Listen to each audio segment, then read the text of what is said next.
বাংলাদেশ এখন গণরাজনীতির যুগে প্রবেশ করেছে বলে মন্তব্য করেছেন রাষ্ট্রচিন্তক ও কবি ফরহাদ মজহার। রাজধানীতে এক অনুষ্ঠানে তিনি আরও বলেন, কোনো প্রকার বিভাজনের রাজনীতি দিয়ে নতুন বাংলাদেশ গঠন সম্ভব নয়।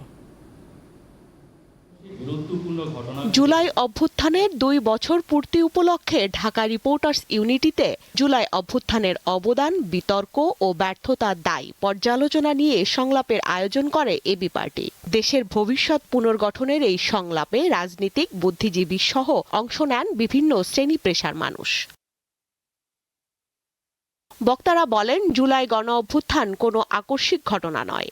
এই বিপ্লবের চেতনাকে ধরে রাখতে তরুণ প্রজন্ম ও রাজনৈতিক দলগুলোকে নৈতিক দায়িত্ব পালনের তাগিদ দেন তারা। আমরা একটা গণতান্ত্রিক রাষ্ট্র বিনির্মাণের যেই একটা প্রত্যাশা এবং আকাঙ্ক্ষা তৈরি হয়েছিল, সেখানে হয়তো আমরা পৌঁছাতে পারিনি। অনেকে মনে করে যে আমার কোনো দোষ নাই, অপরের দোষ, কিন্তু আমার মনে হয় কালেকটিভলি এটা একটা আমাদের কালেকটিভ ফেলিওর হয়েছে। সেই অপূর্ণ হওয়া যে লড়াইটার অংশটা রয়ে গেছে, ওটার জন্য কন্টিনিউস লড়তে থাকা। ৭১-এর পরে ২৪-এর যে অভ্যুত্থান, সেই ৭১-এর আকাঙ্ক্ষা বাস্তবায়ন হয় নাই বলে ২৪ হইতে বাধ্য হয়েছে।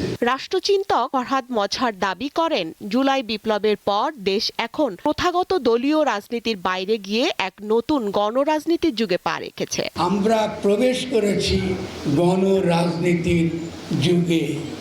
ফলে জনগণকে একত্রিত করা, জনগণকে ঐক্যবদ্ধ করা। গণ অভ্যুত্থানে তরুণদের অবদানকে খাটো করা যাবে না জানিয়ে এই আন্দোলনের অর্জনকে স্বীকৃতি দেওয়ার আহ্বান জানান তিনি। আদিলুর রহমান খান। স্বস্তিকা সিংহ, দীপ্ত সংবাদ, ঢাকা।